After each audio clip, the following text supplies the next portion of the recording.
aqui de volta agora com a Biologia D, aula 5. A gente vai trabalhar a histologia vegetal, que trabalha com os tecidos vegetais e o sistema vascular. E o xilema sobe e o floema desce. Tururu. Bom, xibom, xibom, bom, bom. Tururu. Bom, xibom, xibom, bom, bom. Tururu. E assim nós temos o xilema que sobe e o floema que desce. Aqui nessa imagem eu tenho a condução da seiva bruta e a condução da seiva elaborada. A seiva bruta, ela sobe pelo xilema, chega até as folhas. Quem é a seiva bruta? Água e sais minerais. Chega aqui nas folhas, realiza-se a fotossíntese e transforma essa seiva bruta em seiva orgânica, em seiva elaborada. Aí o floema, também conhecido por Liber, ele desce. Ele desce para onde? Para todas as partes da planta. Então, nós temos aqui o tronco, onde ele mostra que 99% do tronco é o xilema ou lenho ou vasos lenhosos. Onde eu tenho aqui o ritidoma, eu até coloquei uma fotinho para você aqui, ó, que é aquela casquinha que solta na goiabeira, no eucalipto. Eu tenho o felogênio, eu tenho parênquima cortical, eu tenho o floema primeiro, porque o floema ele é mais periférico. Eu tenho o câmbio, que dá origem tanto ao xilema como ao floema. E eu tenho o albuno e o cerne, que são constituintes do xilema. O albuno, ele é feito de células jovens, ele é o xilema ativo. E o cerne é o xilema que já não participa mais da transmissão, do transporte de água. Aqui eu tenho as células do xilema, as traqueídeas e os elementos de vaso. Então eu tenho aqui nessa figura aqui o exemplo de como elas são. Eu tenho pontuações, perfurações, eu tenho elemento de vaso, traqueíde, que é a reunião de elementos de vaso. E a gente não pode esquecer que o xilema, ele é ascendente. Ele vai das raízes até as folhas. Então ele é mais lento, ele não precisa segurar tanto a seiva, ele está indo lentamente para poder levar água e sais minerais para poder fazer a fotossíntese e transformar isso em matéria orgânica. Eu tenho aqui um exercício, sobre isso, que fala sobre as tilas. Porque assim, quando eu começo a transformar o albuno em cerne, o albuno ele vai secretando essa substância que vai tornando a célula inativa. Então aqui é um exercício assim: há um tecido constituído por vasos lenhosos, associados às fibras lenhosas, situado no cilindro central.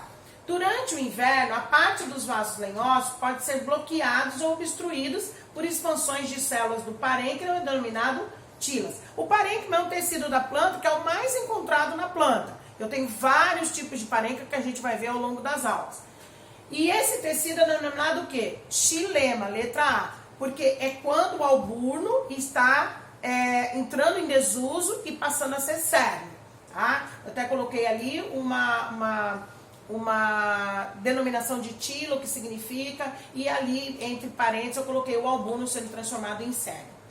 Aqui eu tenho floema, ou liber, ou vasos liberianos. Ele conduz a seiva elaborada, ele é mais periférico, ele é formado por células vivas e ele é descendente.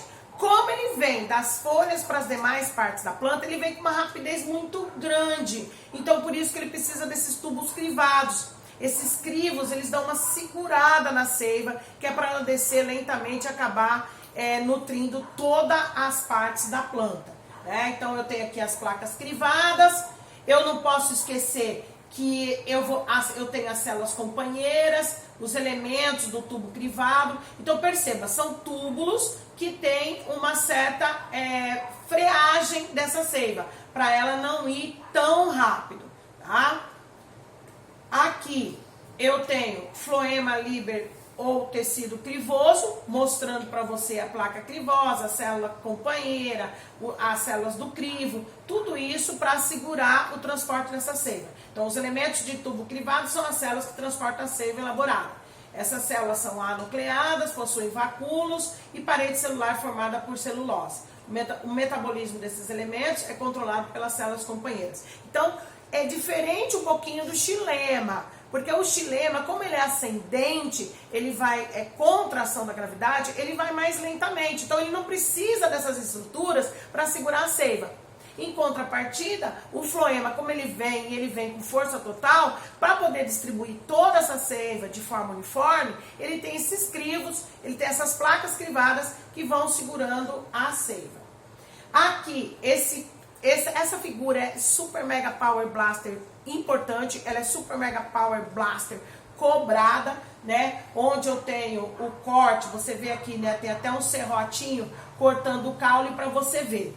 Então eu tenho o Suber, que é a casca, naquele outro desenho lá a gente tinha o Ritidoma, que é tipo o eucalipto, tipo a goiabeira, que solta aquelas casquinhas.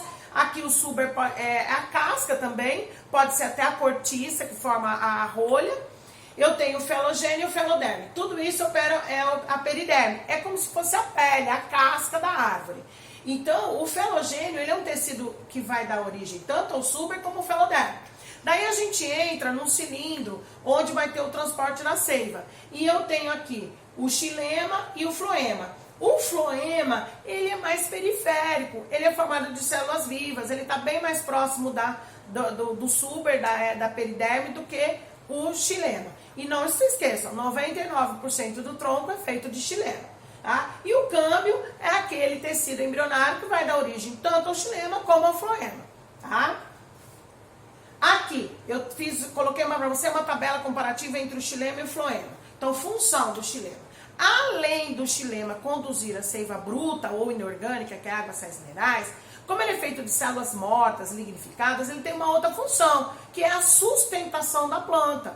Diferente do floema, que é feito de células vivas, e ele tem como função a condução da seiva elaborada, que é a açúcar, que é o alimento para a planta. Principais tipos celulares que eu coloquei para vocês lá, explicando cada um deles. Eu tenho os traqueídeos, elementos do vaso. Eu tenho no floema células crivadas, elementos do tubus.